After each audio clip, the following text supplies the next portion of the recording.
अथ श्री आदित्यस्तोत्रम् नवग्रहाणां सर्वेषां सूर्यादीनां पृथक् पृथक्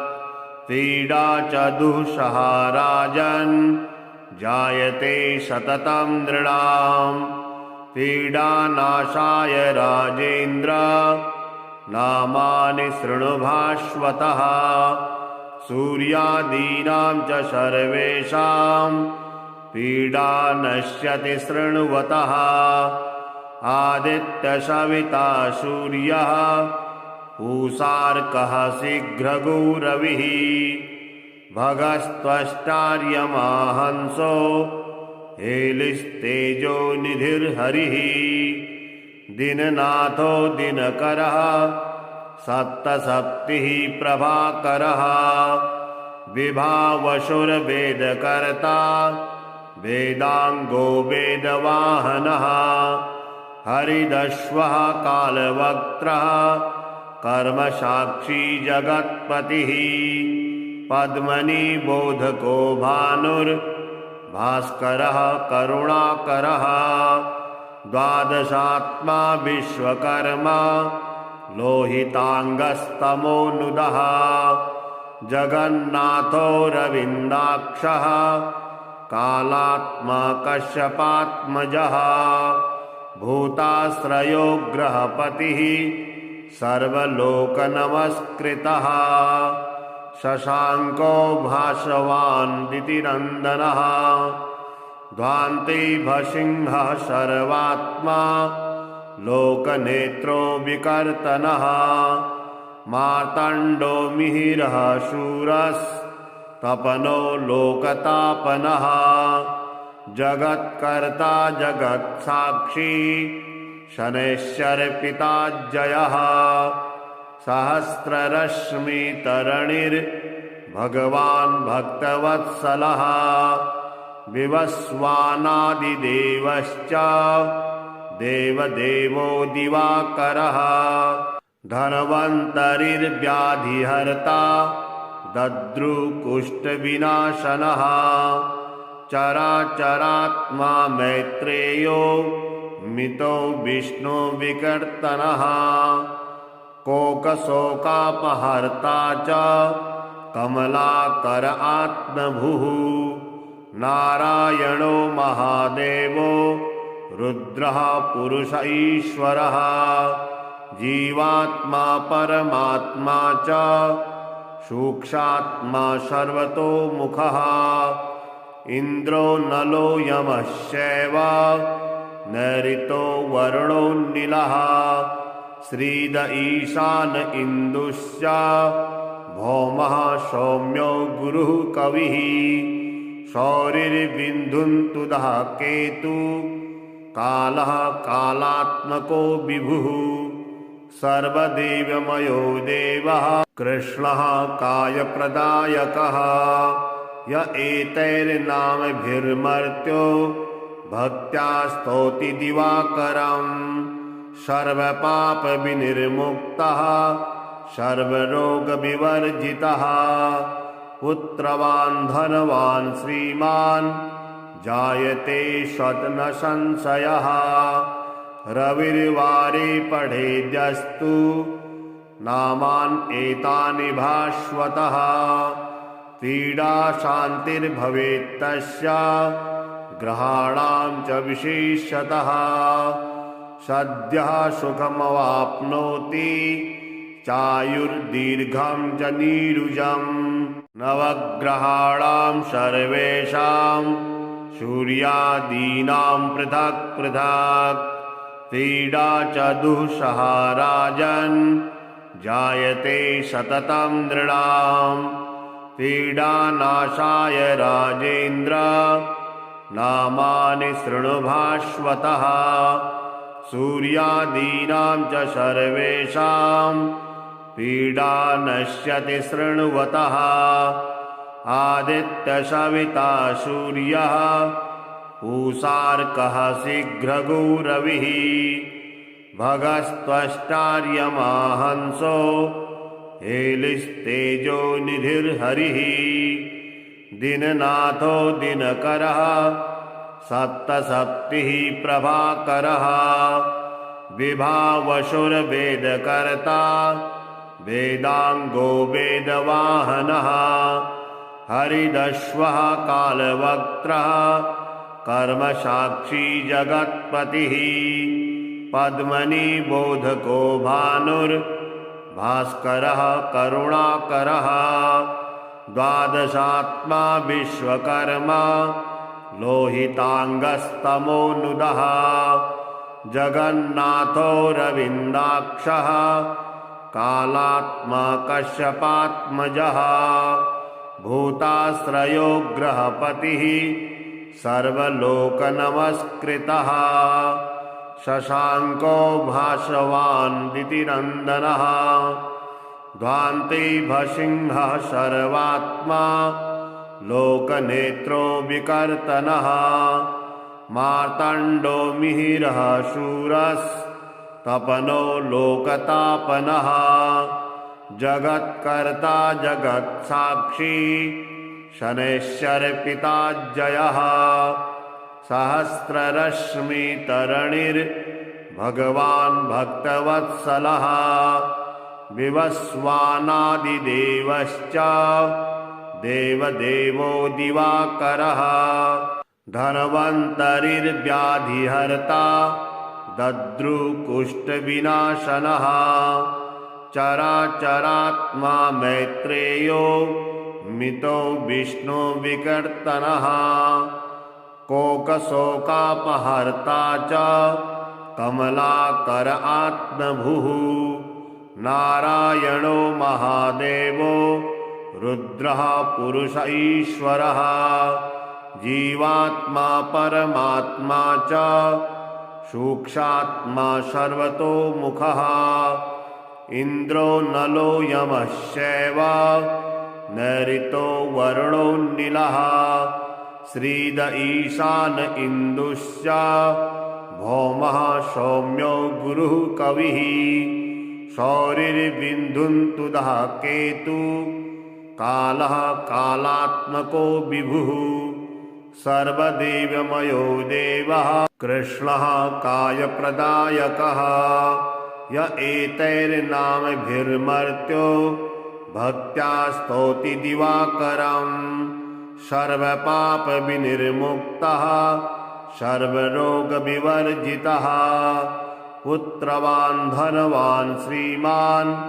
जायते स्वप्न संशयः रविर्वारे पठेद्यस्तु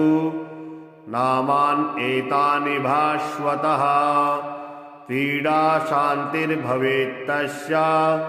ग्रहाणां च विशेषतः सद्यः सुखमवाप्नोति चायुर्दीर्घं च नीरुजम् नवग्रहाणां सर्वेषां सूर्यादीनां पृथक् पृथक् पीडा च दुःसह राजन् जायते सततं नृणाम् पीडानाशाय राजेन्द्र नामानि शृणु भास्वतः सूर्यादीनां च सर्वेषां पीडा नश्यति शृण्वतः आदित्यसविता सूर्यः पूषार्कः शीघ्रगौरविः भगस्त्वष्टार्यमा हंसो हेलिस्तेजो निधिर्हरिः दिननाथो दिनकरः सप्तसप्तिः प्रभाकरः विभावशुरवेदकर्ता वेदांगो वेदवाहनः हरिदश्वः कालवक्त्रः कर्मसाक्षी जगत्पतिः पद्मनी बोधको भानुर्भास्करः करुणाकरः द्वादशात्मा विश्वकर्मा लोहितांगस्तमोनुदः जगन्नाथो रविन्दाक्षः कालात्मा कश्यपात्मजः भूताश्रयो ग्रहपतिः सर्वलोकनमस्कृतः शशाङ्को भासवान् दितिनन्दनः ध्वान्ते भसिंहः सर्वात्मा लोकनेत्रो विकर्तनः मार्तण्डो मिहिरः शूरस्तपनो लोकतापनः जगत्कर्ता जगत्साक्षी शनैश्चरपिताजयः सहस्ररश्मितरणिर्भगवान् भक्तवत्सलः विवस्वानादिदेवश्च देवदेवो दिवाकरः धन्वन्तरिर्व्याधिहर्ता दद्रुकुष्ठविनाशनः चराचरात्मा मैत्रेयो मितो विष्णुविकर्तनः कोकशोकापहर्ता च कमलाकर आत्मभुः नारायणो महादेवो रुद्रः पुरुष ईश्वरः जीवात्मा परमात्मा च सूक्ष्मात्मा सर्वतोमुखः इन्द्रो नलो यमश्चैव नैऋतो वरुणो नीलः श्रीद ईशान इन्दुश्च भौमः सौम्यो गुरुः कविः शौरिर्बिन्धुन्तुदः केतु कालः कालात्मको विभुः सर्वदेवमयो देवः कृष्णः कायप्रदायकः य एतैर्नामभिर्मर्त्यो भक्त्या स्तौति दिवाकरम् सर्वपापविनिर्मुक्तः सर्वरोगविवर्जितः पुत्रवान् धनवान् श्रीमान् जायते स्वप्न संशयः रविर्वारे पठेद्यस्तु नामान् एतानि भास्वतः पीडा शान्तिर्भवेत्तस्य ग्रहाणां च विशेषतः सद्यः सुखमवाप्नोति चायुर्दीर्घं च नीरुजम् नवग्रहाणां सर्वेषां सूर्यादीनां पृथक् पृथक् पीडा च दुःसह राजन् जायते सततं नृणाम् पीडानाशाय राजेन्द्र नामानि शृणु भास्वतः सूर्यादीनां च सर्वेषां पीडा नश्यति शृण्वतः आदित्यसविता सूर्यः पूषार्कः शीघ्रगो रविः भगस्त्वष्टार्यमा हंसो हेलिस्तेजो निधिर्हरिः दिननाथो दिनकरः सप्तसप्तिः प्रभाकरः विभावसुरवेदकर्ता वेदांगो वेदवाहनः हरिदश्वः कालवक्त्रः कर्मसाक्षी जगत्पतिः पद्मनि बोधको भानुर्भास्करः करुणाकरः द्वादशात्मा विश्वकर्मा लोहितांगस्तमोनुदः जगन्नाथो रविन्दाक्षः कालात्मा कश्यपात्मजः भूताश्रयो ग्रहपतिः सर्वलोकनमस्कृतः शशाङ्को भासवान् दितिनन्दनः ध्वान्ते भसिंहः सर्वात्मा लोकनेत्रो विकर्तनः मार्तण्डो मिहिरः शूरस्तपनो लोकतापनः जगत्कर्ता जगत्साक्षी शनैश्चरपिताजयः सहस्ररश्मितरणिर्भगवान् भक्तवत्सलः विवस्वानादिदेवश्च देवदेवो दिवाकरः धन्वन्तरिर्व्याधिहर्ता दद्रुकुष्ठविनाशनः चराचरात्मा मैत्रेयो मितो विष्णुविकर्तनः कोकशोकापहर्ता च कमलाकर आत्मभुः नारायणो महादेवो रुद्रः पुरुष ईश्वरः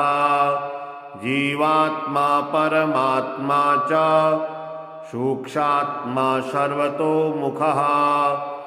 इन्द्रो नलो यमश्चैव नैऋतो वरुणो नीलः श्रीद ईशान इन्दुश्च भौमः सौम्यो गुरुः कविः शौरिर्बिन्धुन्तुदः केतु कालः कालात्मको विभुः सर्वदेवमयो देवः कृष्णः कायप्रदायकः य एतैर्नामभिर्मर्त्यो भक्त्या स्तौति दिवाकरम् सर्वपापविनिर्मुक्तः सर्वरोगविवर्जितः पुत्रवान् धनवान् श्रीमान् जायते स्वप्न संशयः रविर्वारे पठेद्यस्तु नामान् एतानि भास्वतः पीडा शान्तिर्भवेत् तस्य ग्रहाणां च विशेषतः सद्यः सुखमवाप्नोति चायुर्दीर्घं च नीरुजम् नवग्रहाणां सर्वेषां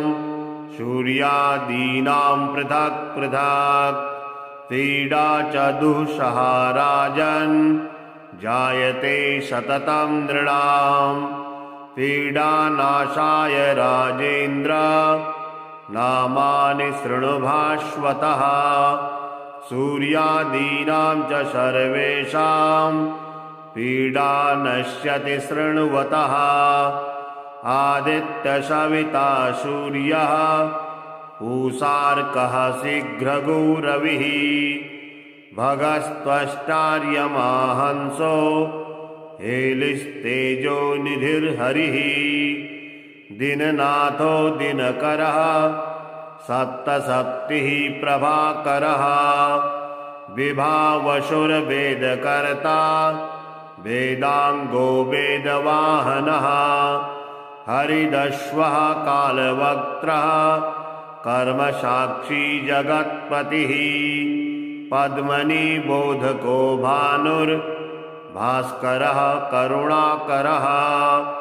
द्वादशात्मा विश्वकर्मा लोहितांगस्तमोनुदः जगन्नाथो रविन्दाक्षः कालात्मा कश्यपात्मजः भूताश्रयो ग्रहपतिः सर्वलोकनमस्कृतः शशाङ्को भासवान् दितिनन्दनः ध्वान्ते भसिंहः सर्वात्मा लोकनेत्रो विकर्तनः मार्तण्डो मिहिरः शूरस्तपनो लोकतापनः जगत्कर्ता जगत्साक्षी शनैश्चरपिताजयः सहस्ररश्मितरणिर्भगवान् भक्तवत्सलः विवस्वानादिदेवश्च देवदेवो दिवाकरः धन्वन्तरिर्व्याधिहर्ता दद्रुकुष्ठविनाशनः चराचरात्मा मैत्रेयो मितो विष्णुविकर्तनः कोकशोकापहर्ता च कमलाकर आत्मभुः नारायणो महादेवो रुद्रः पुरुष ईश्वरः जीवात्मा परमात्मा च सूक्ष्मात्मा सर्वतोमुखः इन्द्रो नलो यमश्चैव नैऋतो वरुणो नीलः श्रीद ईशान इन्दुश्च भौमः सौम्यो गुरुः कविः शौरिर्बिन्धुन्तुदः केतु कालः कालात्मको विभुः सर्वदेवमयो देवः कृष्णः कायप्रदायकः य एतैर्नामभिर्मर्त्यो भक्त्या स्तौति दिवाकरम् सर्वपापविनिर्मुक्तः सर्वरोगविवर्जितः पुत्रवान् धनवान् श्रीमान् जायते स्वप्न संशयः रविर्वारे पठेद्यस्तु नामान् एतानि भास्वतः पीडा शान्तिर्भवेत्तस्य ग्रहाणां च विशेषतः सद्यः सुखमवाप्नोति चायुर्दीर्घं च नीरुजम् नवग्रहाणां सर्वेषां सूर्यादीनां पृथक् पृथक् पीडा च दुःसहा राजन् जायते सततं नृणाम् पीडानाशाय राजेन्द्र नामानि शृणु भास्वतः सूर्यादीनां च सर्वेषां पीडा नश्यति शृण्वतः आदित्यसविता सूर्यः पूषार्कः शीघ्रगौरविः भगस्त्वष्टार्यमाहंसो हेलिस्तेजो निधिर्हरिः दीननाथो दिनकरः सप्तसप्तिः प्रभाकरः विभावसुरवेदकर्ता वेदांगो वेदवाहनः हरिदश्वः कालवक्त्रः कर्मसाक्षी जगत्पतिः पद्मनिबोधको भानुर्भास्करः करुणाकरः द्वादशात्मा विश्वकर्मा लोहितांगस्तमोनुदः जगन्नाथो रविन्दाक्षः कालात्मा कश्यपात्मजः भूताश्रयो ग्रहपतिः सर्वलोकनमस्कृतः शशाङ्को भासवान् दितिनन्दनः ध्वान्ते भसिंहः सर्वात्मा लोकनेत्रो विकर्तनः मार्तण्डो मिहिरः शूरस्तपनो लोकतापनः जगत्कर्ता जगत्साक्षी शनैश्चरपिताजयः सहस्ररश्मितरणिर्भगवान् भक्तवत्सलः विवस्वानादिदेवश्च देवदेवो दिवाकरः धन्वन्तरिर्व्याधिहर्ता दद्रुकुष्ठविनाशनः चराचरात्मा मैत्रेयो मितो विष्णुविकर्तनः कोकशोकापहर्ता च कमलाकर आत्मभुः नारायणो महादेवो रुद्रः पुरुष ईश्वरः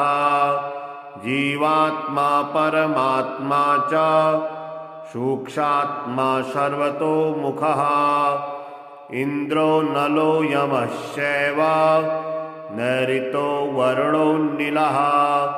श्रीद ईशान इन्दुश्च भौमः सौम्यो गुरुः कविः शौरिर्बिन्धुन्तुदः केतु कालः कालात्मको विभुः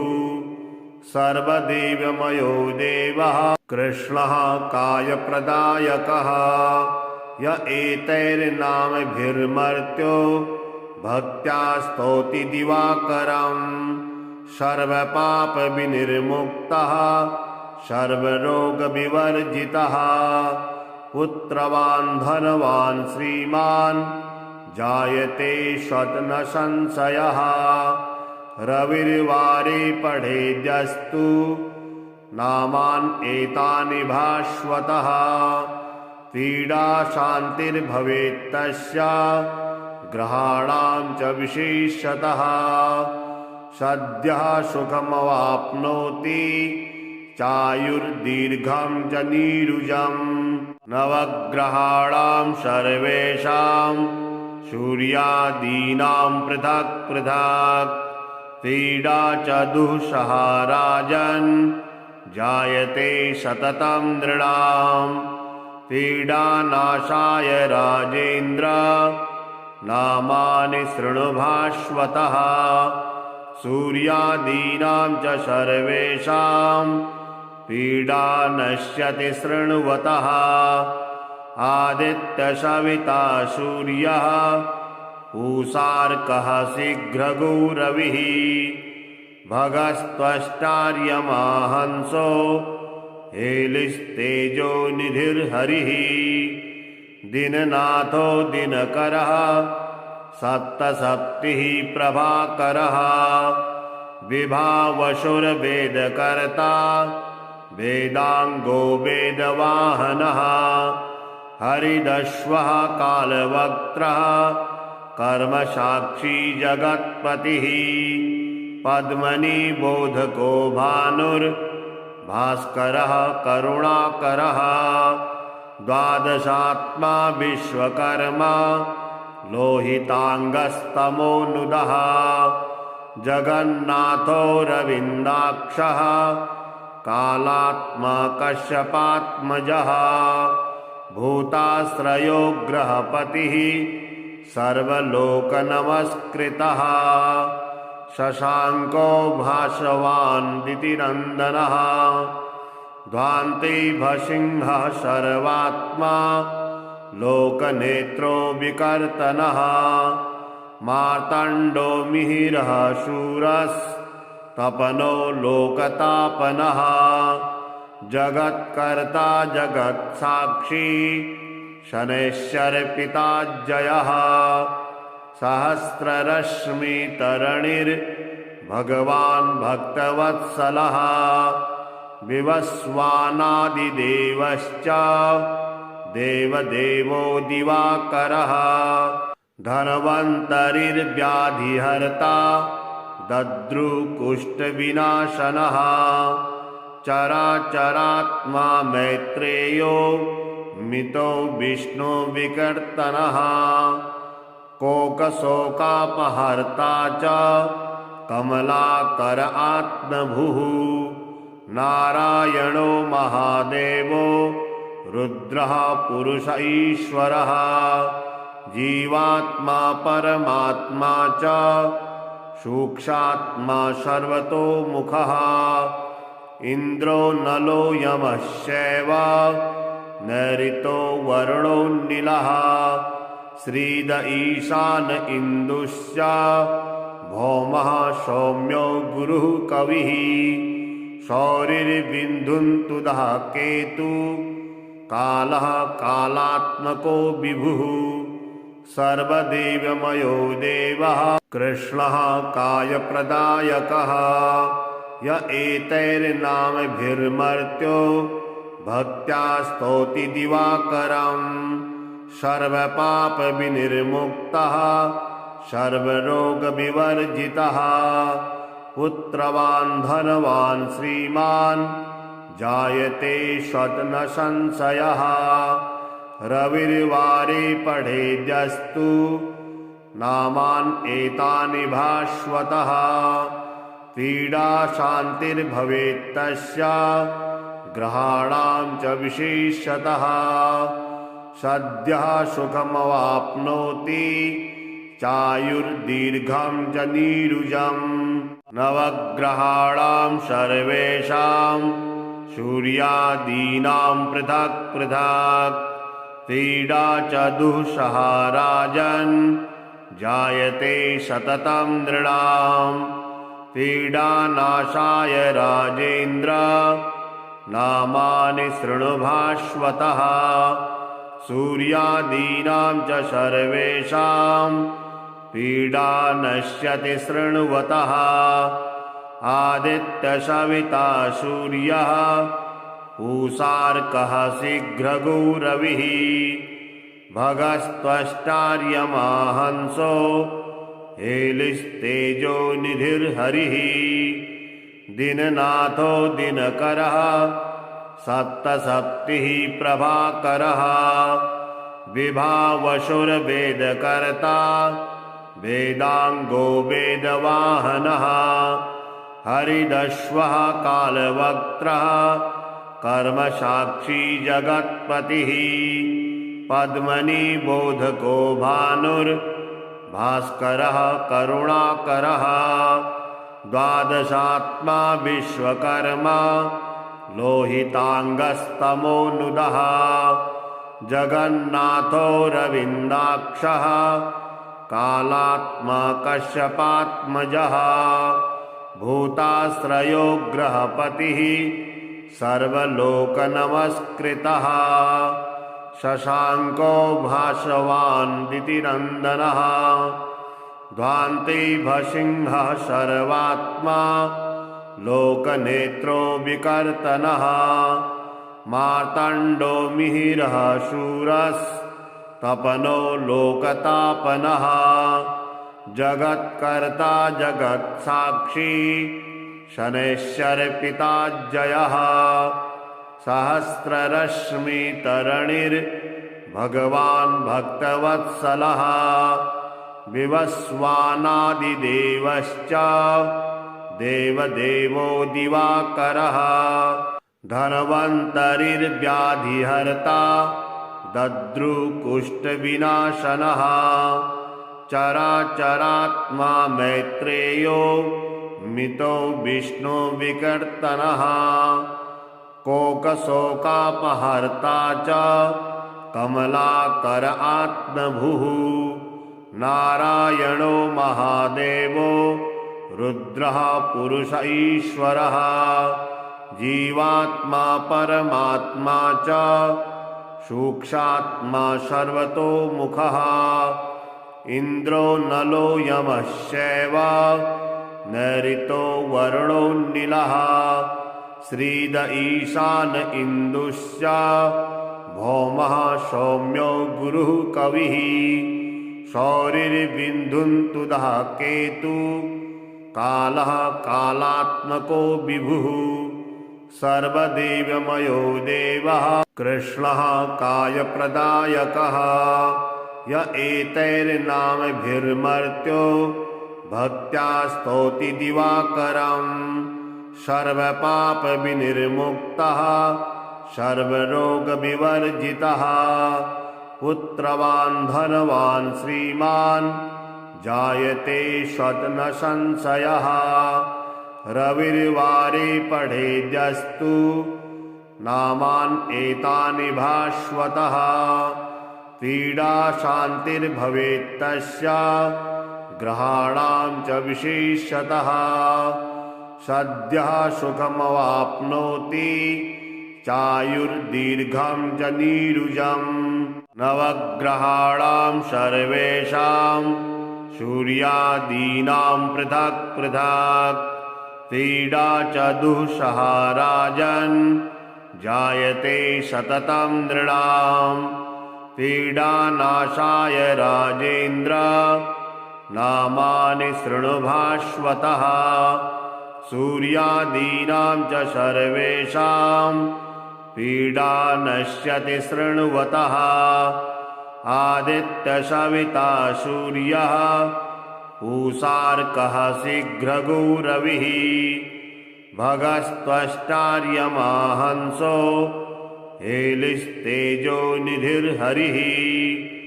दीननाथो दिनकरः सप्तसप्तिः प्रभाकरः विभावशुरवेदकर्ता वेदांगो वेदवाहनः हरिदश्वः कालवक्त्रः कर्मसाक्षी जगत्पतिः पद्मनिबोधको भानुर्भास्करः करुणाकरः द्वादशात्मा विश्वकर्मा लोहितांगस्तमोनुदः जगन्नाथो रविन्दाक्षः कालात्मा कश्यपात्मजः भूताश्रयो ग्रहपतिः सर्वलोकनमस्कृतः शशाङ्को भासवान् दितिनन्दनः ध्वान्ते भसिंहः सर्वात्मा लोकनेत्रो विकर्तनः मार्तण्डो मिहिरः शूरस्तपनो लोकतापनः जगत्कर्ता जगत्साक्षी शनैश्चरपिताजयः सहस्ररश्मितरणिर्भगवान् भक्तवत्सलः विवस्वानादिदेवश्च देवदेवो दिवाकरः धन्वन्तरिर्व्याधिहर्ता दद्रुकुष्ठविनाशनः चराचरात्मा मैत्रेयो मितो विष्णुविकर्तनः कोकशोकापहर्ता च कमलाकर आत्मभुः नारायणो महादेवो रुद्रः पुरुष ईश्वरः जीवात्मा परमात्मा च सूक्ष्मात्मा सर्वतोमुखः इन्द्रो नलो यमश्चैव नैऋतो वरुणो नीलः